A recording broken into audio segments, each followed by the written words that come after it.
The one thing you can confidently say about Indian politics and even the moribund Congress party is that there's always something churning. I'm Barkha Dutt, you're with the Mojo story, and our big focus today is on the Congress party that just got a little more interesting. Shashi Tharoor.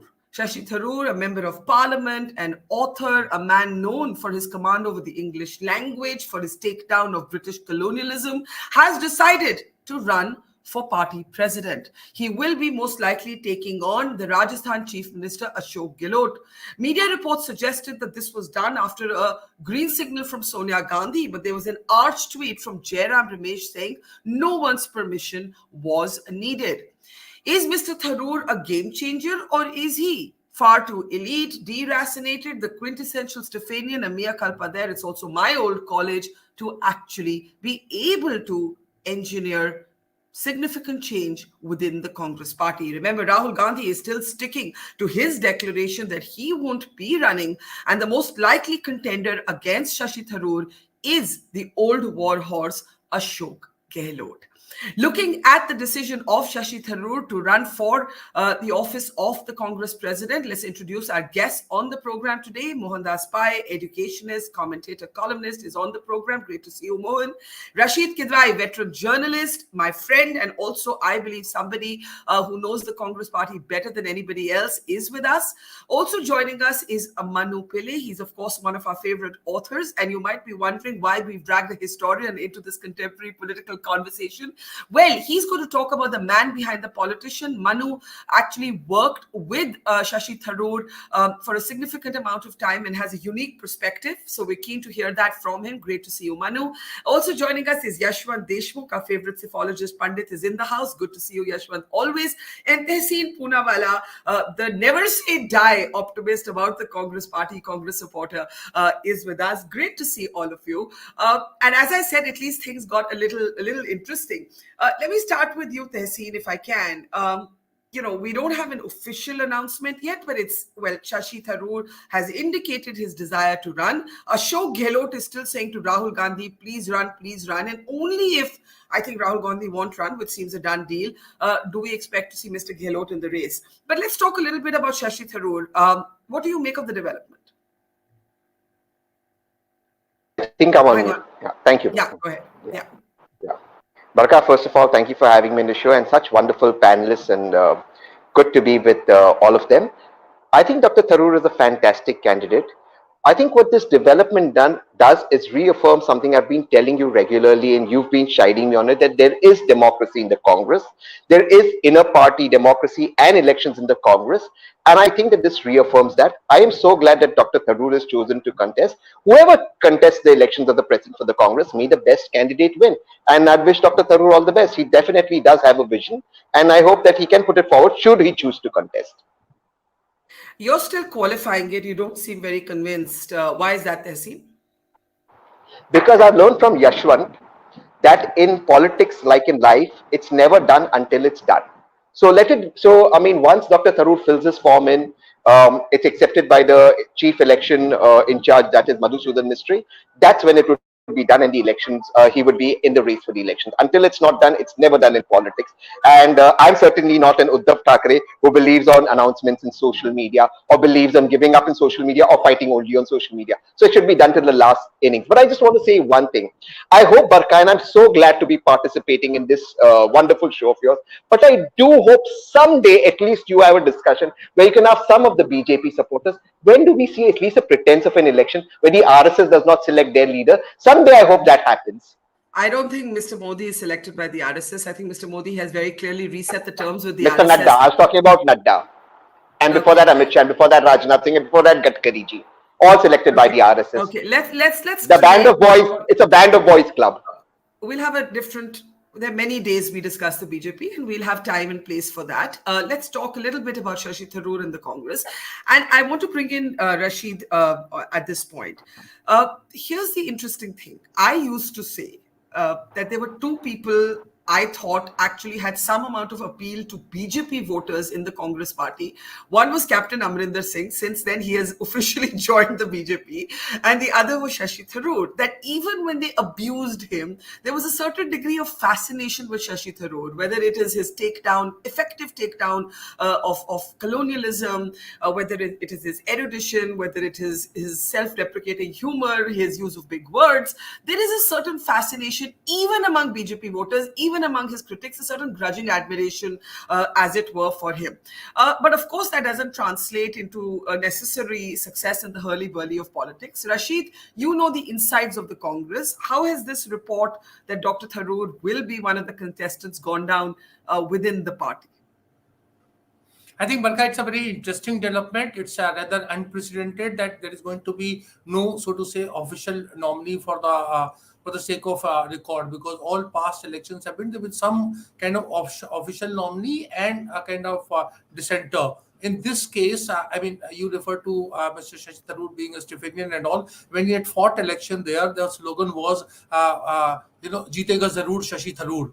But unfortunately, I cannot say the same thing about the Congress Party election, simply because here the voters are not that middle class voters that you're talking about, where Mr. Tharoor definitely finds traction. Here we do not know what is the list of those people, 9,000 people who are voters. When the list comes out, you will see there'll be cooks, drivers, personal attendants, monsieurs, all kind of people would figure in, because this AICC list, I mean, the UP list is biggest, and that's where there is a north-south divide. Because I mean, I think I've told you there are 5 states: Uttar Pradesh, Bihar, Bengal, Tamil Nadu, and if we include Maharashtra, where Congress is not so strong politically, they are almost a third or fourth player. And in all 5 states, you put together PCC delegates, they have a, theoretically speaking, number. They have the capacity to get a person elected. And when Sonia Gandhi says that she'll be neutral, it's a welcoming gesture. But I think it is very difficult when you have handpicked state party presidents like Ajay Kumar Lallu, Nana Patole, and several others. So how do you ensure? Because remember, Barkha, elections of a political party are very drastically different from a municipal election, assembly election, parliament election. There are no ballot boxes. Everything is done the name of Congress president and Congress party leadership, that being Gandhi's. So you cannot have, in strict sense of word, free and fair elections. All those people who hold office of district returning officer, block returning officer, state returning officers, they all are handpicked, chosen by the establishment. Mr. Tharoor, if you remember, Barkha, is still heading All India Professional Congress, and at times, and everybody would know, his mandate was very different from what the AICC was doing. Yeah, so basically, I think you're saying that the kind of broad-based appeal that I'm talking about that can sometimes transcend party lines, he first has to cross the hurdle within his party, and the electoral role will not be made up of, you suggest, the kind of people who might find him an intriguing character. To talk a little bit about, what drives him, in many ways, he's Teflon. There was a great attempt to embroil him, as it were, in cases related to Sunanda Pushkar, who died tragically, and that investigation is still going on. But despite that, he was able to bypass that. He was able to survive that. He was able to win the next election. And I think that there has to be a certain amount of sort of points given for that, because he has, to that extent, ridden through several storms. Manu, if I can get you in, and like I said in the beginning, we know you as a celebrated author, but I think a lot of people forget, or may not even know, or may not even remember that you actually worked there. We pulled out a couple of old pictures in Mr. Tharoor's office as a younger avatar of yourself. And now, of course, you've gone full-time into literature, so you speak today not as a politician, not as a man with any political affiliations, but as somebody who has known Shashi personally, who has seen perhaps the figure behind the persona. Do you want to talk a little bit about what might have driven him to take this position? We haven't seen too many people in the party ready to do this. The last set of people who did this were Rajesh Pilot and Jitendra Prasad. Go ahead, Manu. I think, as you hinted earlier, he's won 3 elections. And even though Trivandrum is the capital of Kerala, this really is predominantly a rural seat. There's lots of villages. His votes are, I think in the 2014 election, it was a very close election, but the final sort of votes trickled in from the fishing villages on the coast, and that's how he ended up winning. He started the All India Professionals Congress a few years ago. And as part of that, he ends up traveling to different parts of North India as well. And I've seen his Hindi improve over the years. And because that's happened, even though he goes for a Professionals Congress event, other units of the Congress actually invite him for events. Now, the thing is, because he's not a cabinet minister, or he's not one of the big leadership members of the Congress at the moment, maybe the press doesn't cover these things as they ought to, but there is a kind of engagement with it. I remember a time he went to Gwalior. I worked for him last 5 years ago, but he went to Gwalior and he was actually invited to campaign during an election there because people thought he'd be able to pull in people. So I think there is, we see on social media a certain kind of polished, anglicized, sort of globalized figure. But the same figure is capable of wearing a munda, going into Trivandrum, kissing babies, attending weddings, going to funerals, talking to people, getting those votes. The second election for which I was a part was a very tough election, but he managed to sail through. And 2019 also, people weren't sure. There was this feeling that, oh, will he win? Won't he win? But ultimately he did. And he recovered his earlier margin.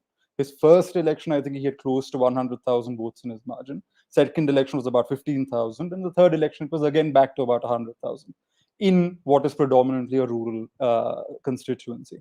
So when we say grassroots, I think he's capable of touching the grassroots. It's just that maybe it's not in the Hindi belt in the north, and that matters, I suppose. But all the same, it's not fair to say there's no grassroots aspect to him. He's capable of bridging those things. The other thing I would say is that there's also a deep sense of idealism. There's a deep sense of engagement with the Congress's history.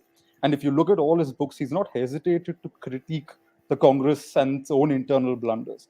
There's a whole range of books written over 20, 30 years, and even in the recent past. The press often says he puts his foot in his mouth when he praises the Prime Minister and so on, but he's not going against the party line when it comes to principle. And I think that comes from a deep conviction in that certain beliefs are worth fighting for. So even if, winning is not people will argue that winning is not in the sight of the moment, given the way things look. Mm-hmm. He will still fight the fight because I think the fight itself is worth fighting. It was the same in earlier times in his life as well. Even in the UN and so on, people said you might lose, but you still choose to fight. Yeah. Tehseen, do you want a brief interjection? I was going to go to Mohan, but yeah, I think that's very interesting. Also, the reminder that we look at what's mainstream and grassroots through a very North Indian perspective. And I think Manu is reminding us that everything is not the Hindi heartland. That may define what happens within the Congress party, as Rasheed says, but that doesn't mean that Shashi is the elite Stephanian. Tehseen, very quickly, I really need to go to Mohan and Yashwant. Very quickly, please. No. I agree with what Manu said. That Dr. Tharoor is very versatile and he's somebody who has taken positions that are in interest of the country. But I do have an objection when somebody says, look, he's not hesitated to go against the party line. And I'm sorry.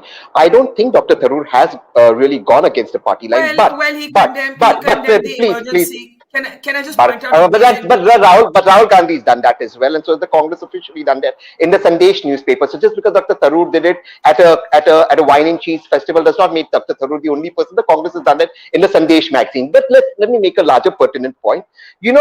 This glorification of going against the party line with the Congress. I think when you're in an army, when you're in a political party, yours is not to question why, yours is but to do or die. So you better follow the party line, and this applies for Rahul Gandhi as much as it applies for Dr. Tharoor. So when we glorify people not following the party line, that's not wrong. That's not how it works. You must follow the party line. Democratically, you can disagree with the party line internally, but externally, if you critique the party line, I'm sorry, then you cannot lead the party. There's a small difference, and I don't think Dr. Tharoor has critiqued or gone against the party line. I just want to make that very clear in politics. That's the rule, how it should be.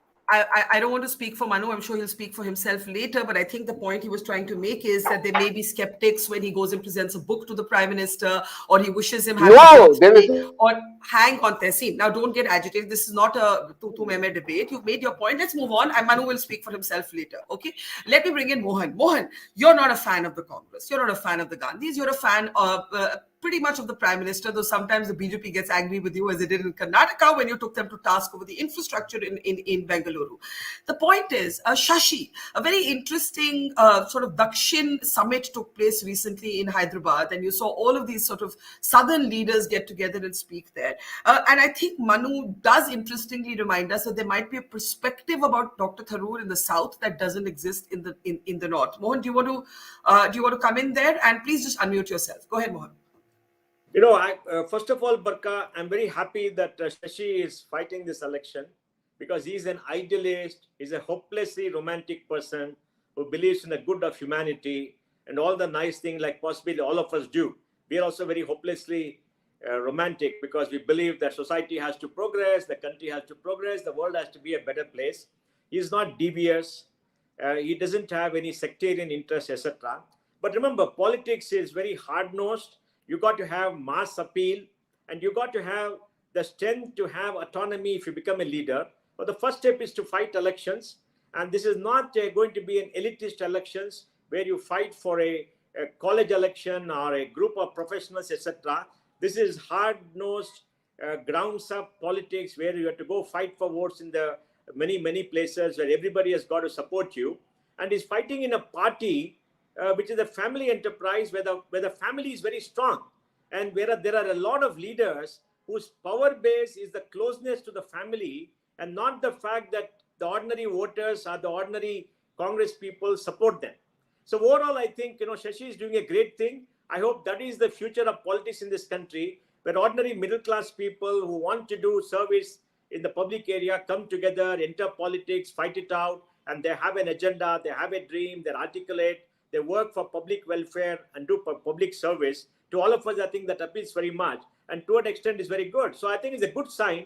But what I would think is, if the Congress has grassroots politics in every state, where they have elections and great grassroots leaders, and then one of them goes to win or to contest the election at the top, that will be much better for the Congress itself. Because in India, we need a strong party like the Congress, which is the Big Ten, to be there. We need a strong opposition in this country, and we don't have one which is national in its outlook. So I think I'm very happy. I hope it's a sign of better things to come for the Congress.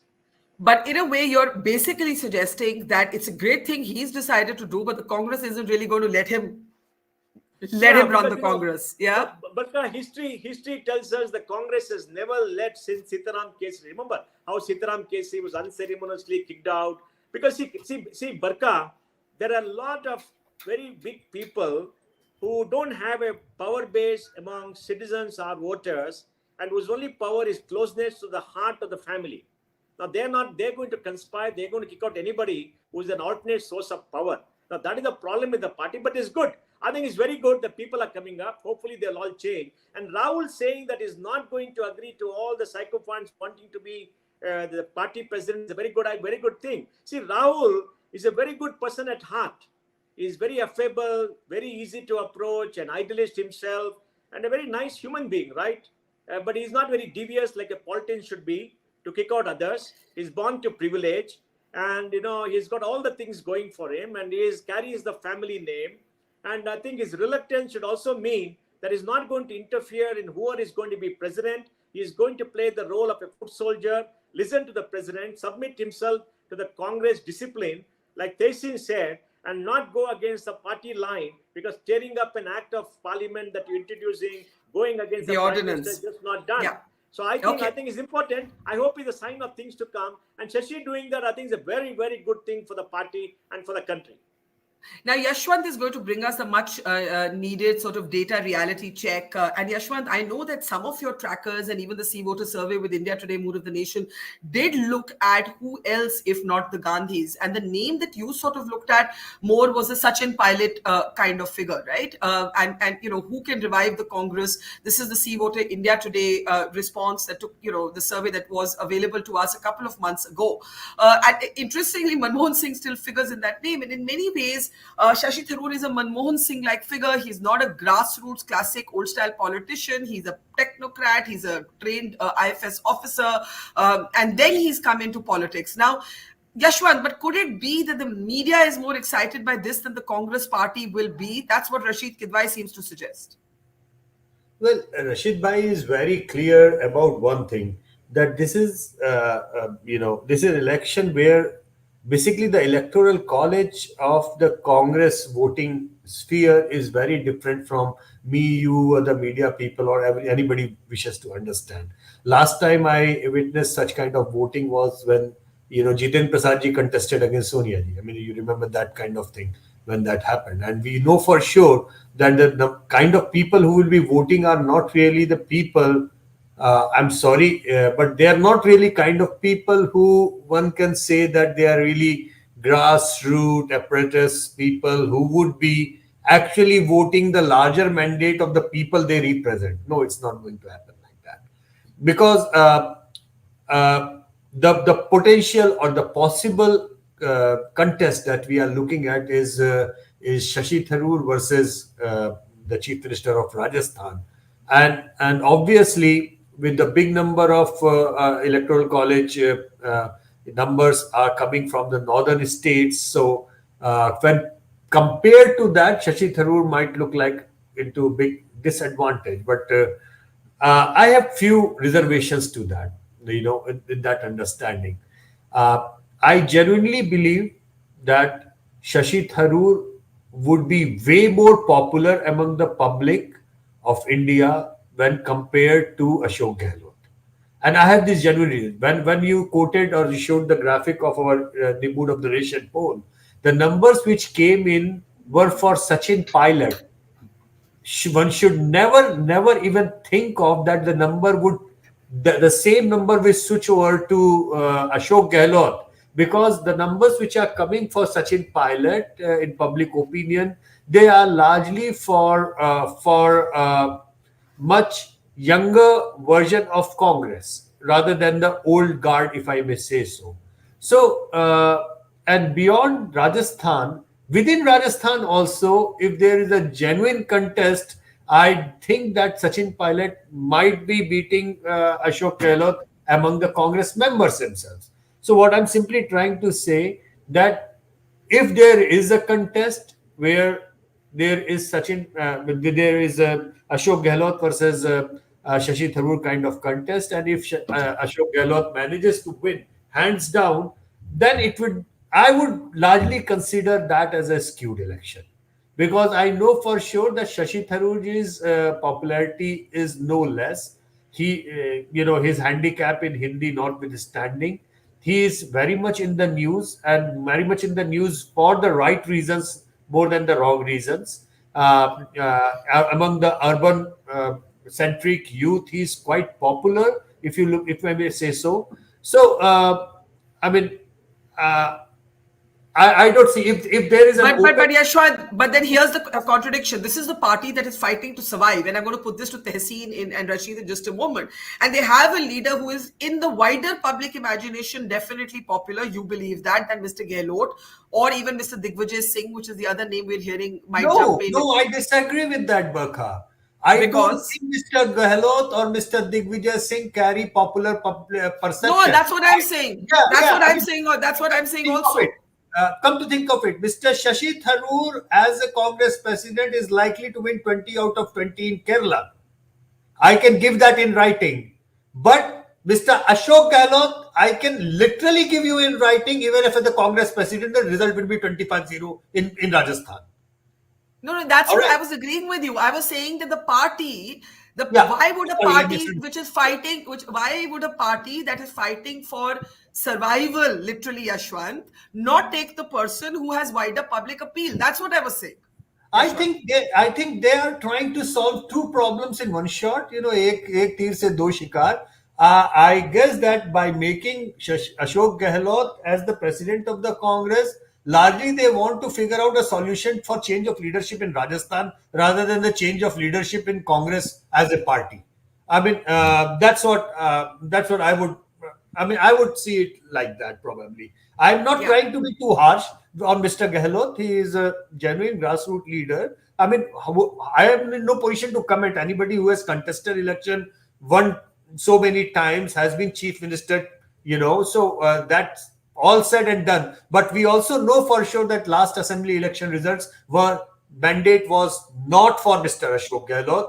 It was taken away from Sachin Pilot, and Ashok Gehlot was not given the mandate by the people of Rajasthan. I also know that.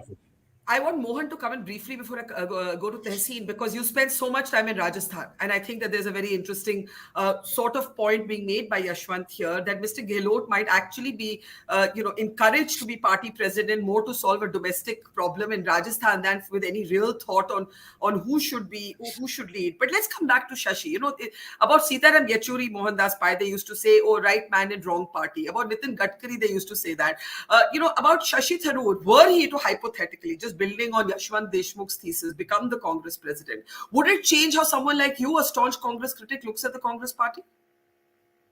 Barkha, I would like to go by the person who is at the helm and what he can do for my country. Right now, I believe Prime Minister Narendra Modi has done much more for the poor of this country than any Prime Minister in India's history. And the data says so very well. All the things that he has done. There have been some failures like tax terrorism continuing, urban reforms not being there, the failure of the justice system, etc. But overall, I think it's done very well. And if you look at the UPA's 10 years, the second 5 years were the big disaster for this country.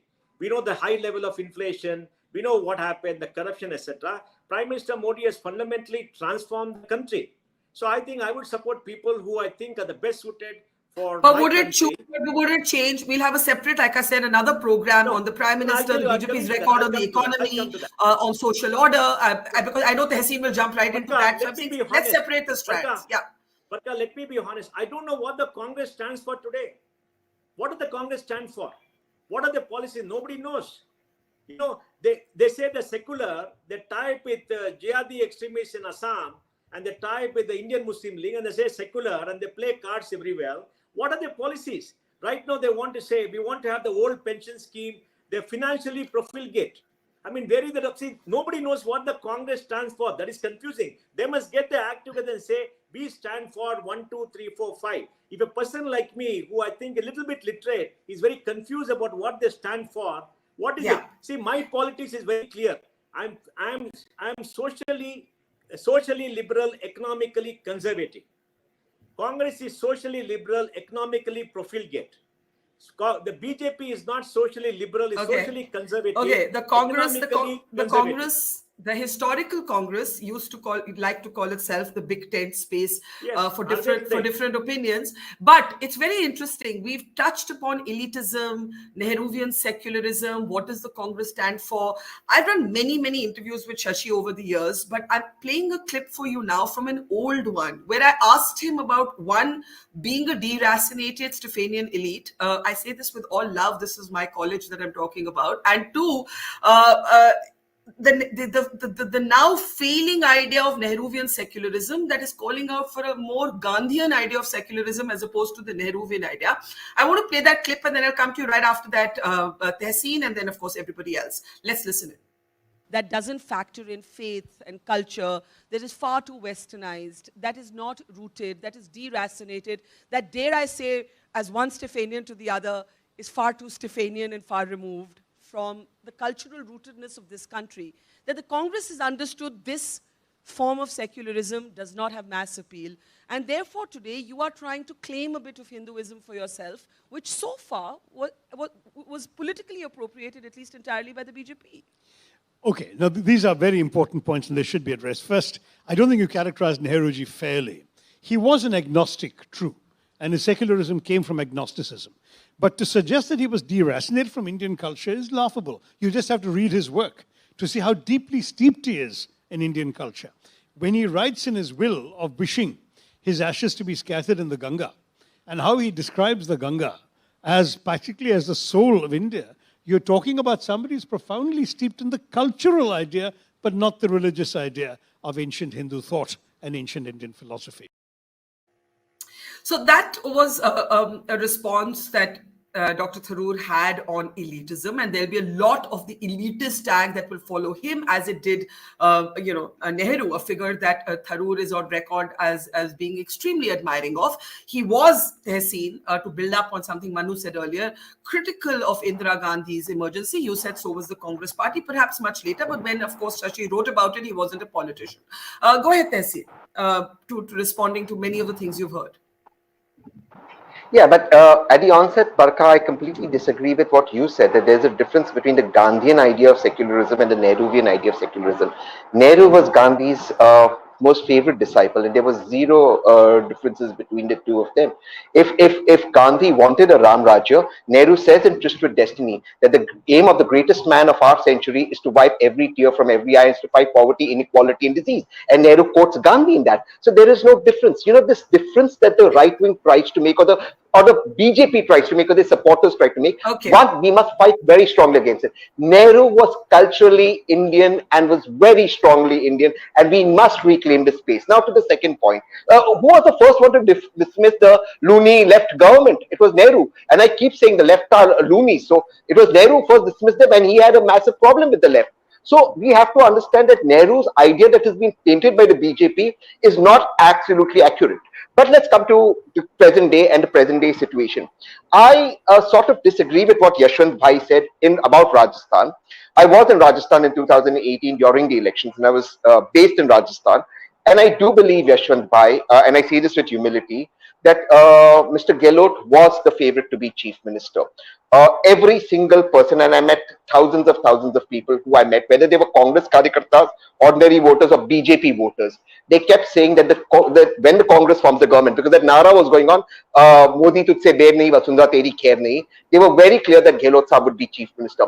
Sometimes I think we get stuck in our perception of an echo chamber. I'm not saying this about you, Yashwant ji. I'm just saying that sometimes this happens, that the popularity sometimes in a particular section of media tends to overreach itself.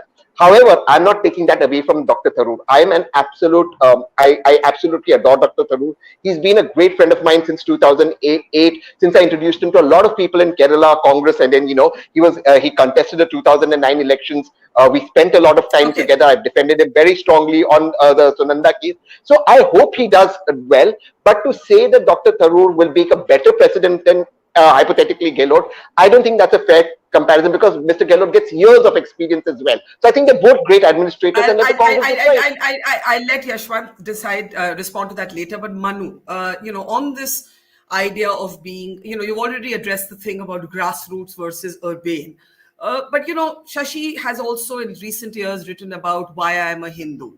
He has taken bits of sort of contemporary politics and welded them with literature, with philosophy, and made the argument. And I remember he said to me, I am more Hindu than the BJP.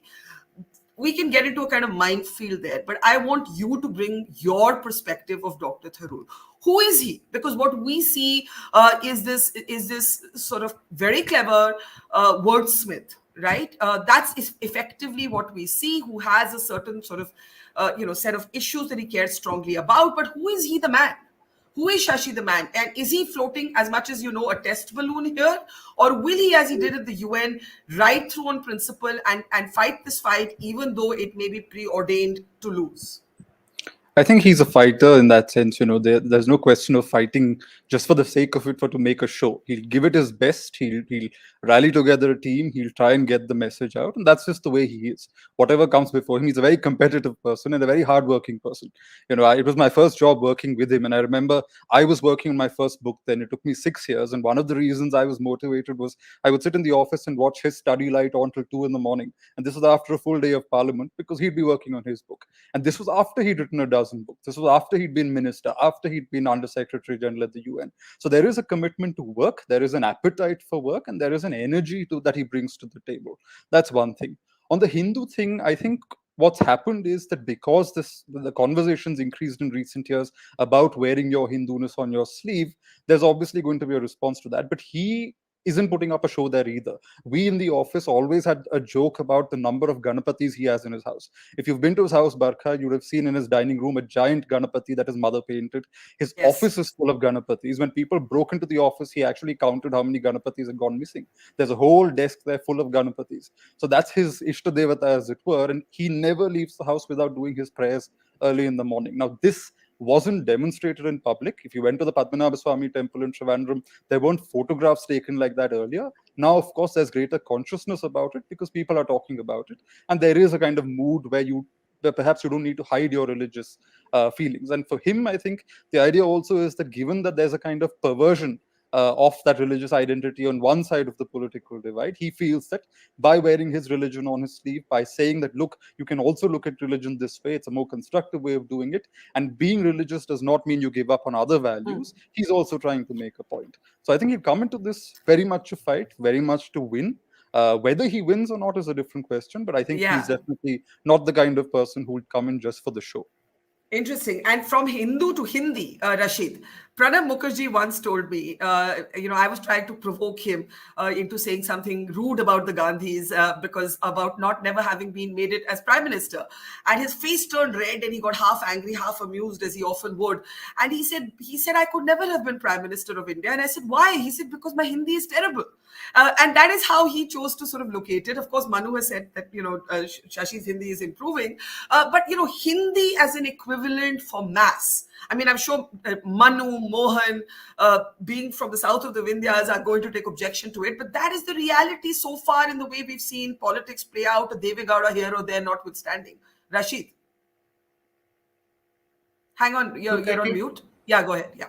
I think Barkha 2022 presidential election of the Congress are very significant, and allow me to elaborate why it is. Mr. Shashi Tharoor is a very kind of accomplished person, and but he's been rated within the Congress. He did not become leader of the House in the Lok Sabha, which perhaps he could have become. He didn't become a cabinet minister. He is not a Congress working committee member, and Mr. Tharoor knows that a lot of politicians in the Congress have been phased out. I'm just talking about Ghulam Nabi Azad, but post Pranab Mukherjee, Arjun Singh, Manmohan Singh, they're not. So there is a, Gandhis need somebody who can think and write and articulate, etc.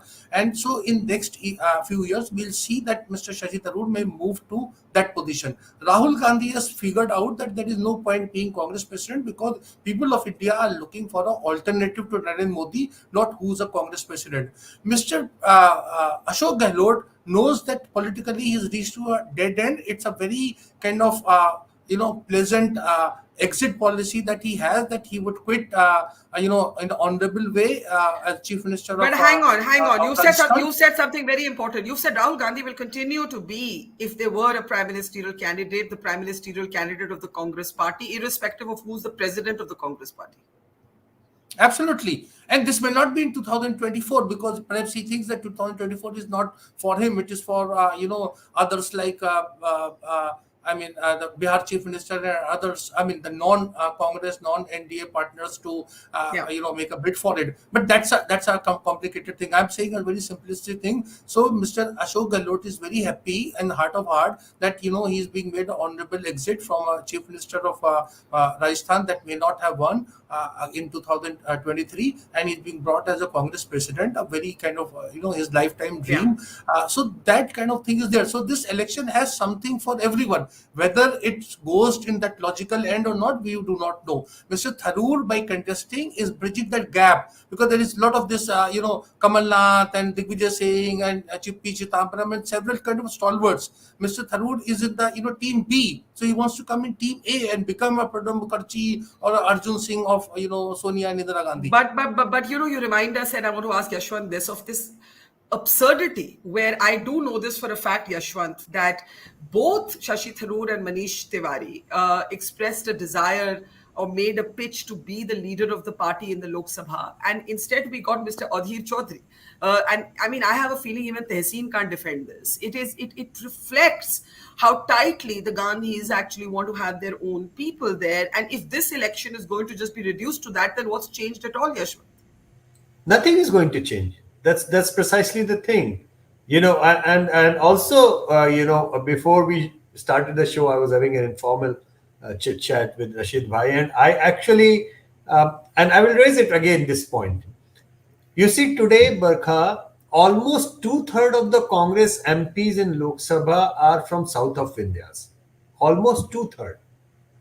And if this contest, even if it's a contest just to show off, becomes a north versus south kind of narrative, where a person from the north is installed as the president just because he or she happens to be a favorite pick of the Gandhi family. Is that going to do good for the Congress in the coming Lok Sabha elections?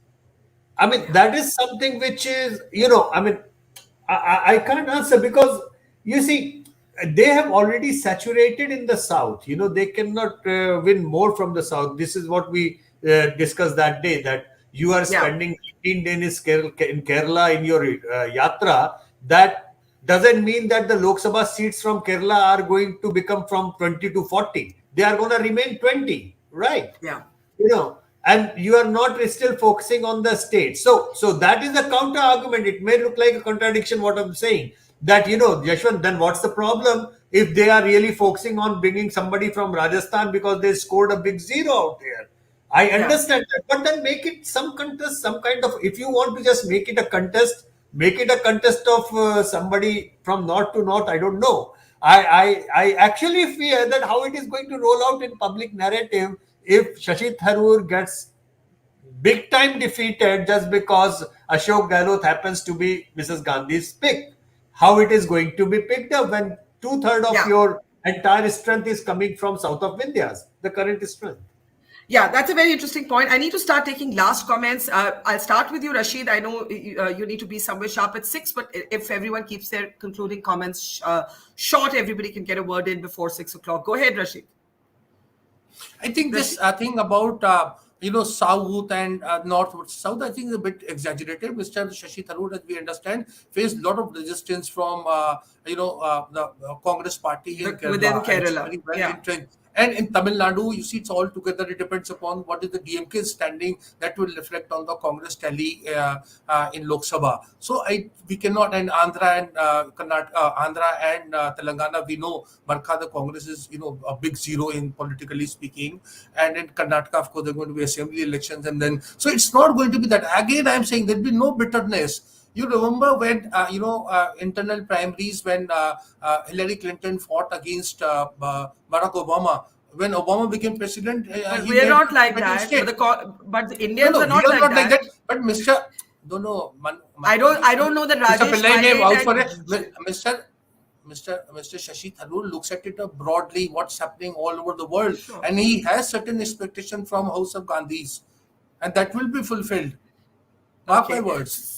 Okay, so you're actually thinking that this is, that Shashi understands this is a normal process. I don't need to remind you, but previous people who have gone up against the Gandhis, Rajesh Pilot, Jitendra Prasad, they've not had the greatest careers after that, Rasheed, right?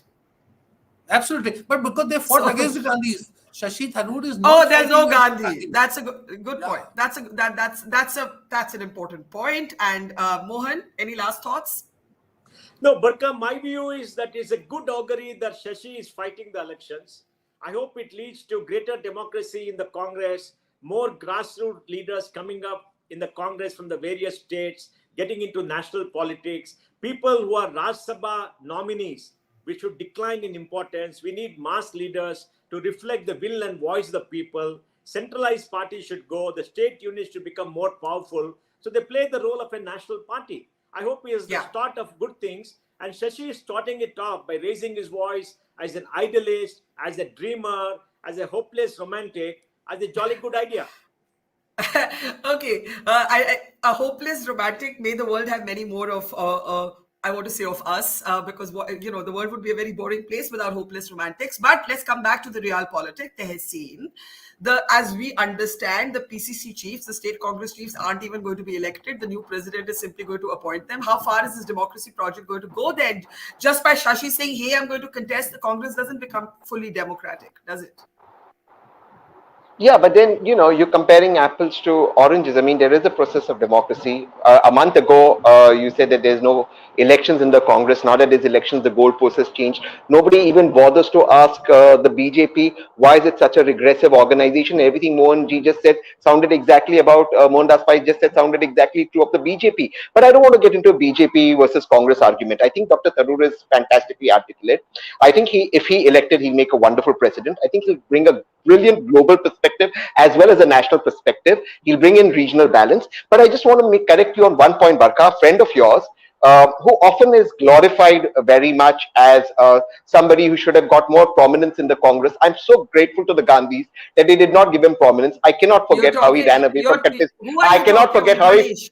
I'll tell you. Let Manish, me right? finish talking. Yeah. Allow me to finish. Give me my punchline. Why are you taking away my punchline? Okay. I cannot forget how he ran away from contesting an election despite being a minister. Ran away and also spoiled the election for another sitting minister where he wanted to contest from his constituency. So I mean, these people should also remember where they come from and how much the Gandhis have given them, rather than in their deep voice try and tell where they are morally correct. They ran away from contesting an election. You fight till the last man standing. You never run away in an election. Okay. You never get yourself admitted in a hospital. I would never do it. Not when you're a minister. For my audience, I have to say that you're talking about Manish Tiwari because everybody's not so I leave it open. I leave it open. No, I know exactly who you're talking about, and it is, of course, about Manish Tiwari. Yeah, before I give the last word to Manu, Yashwant, everybody on this panel seems to believe that Shashi Tharoor is a better, except Tehseen, is a better candidate than Ashok Gehlot, but will not win if he actually runs. Right? That's what because we believe that the Congress will ensure, or we forgot to discuss Jairam Ramesh's little acerbic tweet saying, oh, the rest of us are focused on Bharat Jodo, as if so resentful that Tharoor had taken away some of the headlines from Rahul Gandhi. Yashwant, last thoughts? Well, just two quick things, Barkha. That first of all, I believe that everyone in this country, including the Congress, including the BJP supporters and Modi fans, they would agree that we need a strong opposition. We need a better opposition. Even the BJP supporters say that because they know BJP performs better when it is challenged. Otherwise there is a complacency that sits in, from top to bottom, everywhere in between. So if the Congress gets better with any of these things, everybody would be happy. It's a welcome change, number one. But with a caveat that if that election, or if the person elected to the Congress president's post is seen somehow as just as a dummy candidate handpicked by the same old establishment, I doubt how much it is going to impact the public perception about the party at this point of time. Yeah, I think that's a very interesting thought, Manu, to close with. I think there would be widespread sort of, hey, Shashi, go for it, even among those who vote BJP. And I do think he has a kind of cross-party appeal. I think there's a kind of tapping into an aspirational India that he does very much speak to. And I've seen it in live events that I've moderated with him and so on. But, you're a historian. You know that sometimes mutinies and rebellions actually save organizations. I am one of those who's long argued that the Congress needs a mutiny to save it from itself. Do you believe that if this doesn't go, from everything you know about Shashi, I mean, how far is his life committed to staying in politics? Because if he finds a dead end for himself within the Congress party, what's next for Shashi? Yeah, hang on, Manu, you're on mute. Just unmute yourself. Sorry. Yeah. Yeah, I think for the foreseeable future, he'll continue as MP for Trivandrum because so far none of the other parties have found anybody to dislodge him. So even if he's a hopeless romantic in one sense and he's a writer with idealism, he's also capable of winning multiple elections. And that seat, there used to be a saying, right? There was only one MP before who had won 3 elections, and he's the next person to win that seat that many times. So I think in politics, he'll probably stay on. He'll probably stay on and represent Trivandrum for as long as he can. In terms of the election, I think he'll set a very good precedent because, so many people have assumed that this is a given, right? The Gandhis will nominate somebody and that person will win. I think somebody charismatic, somebody with an opinion, somebody who sometimes pushes against the party line, if not fully, goes against it. Somebody like that standing up and even giving a fight, no matter how small, I think it opens the door in future for future elections for other people to also follow that path.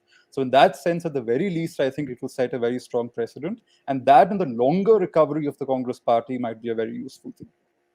Yes, I think that is in fact the bottom line, that an election that was considered a kind of non-event has at the very least suddenly become an event. People who have wanted to sort of come out in the open and challenge the status quo have not done it. And if Shashi actually goes through with this and doesn't withdraw the nomination, even if he loses, I think for many people within the party, but also outside of it, the perception of him will certainly, I think, rise and improve. Leaving it there, Mohandas, Yashwant, Deshmukh, Tehseen, Poonawalla, Manu, Pillai, and earlier to Rasheed, Kidwai. A pleasure to our audience. Thanks as ever. See you tomorrow. Goodbye. It's great to see you here. Thank you for watching our work. If you haven't subscribed yet, don't forget to click the bell icon and subscribe to Mojo Story and support independent, robust journalism.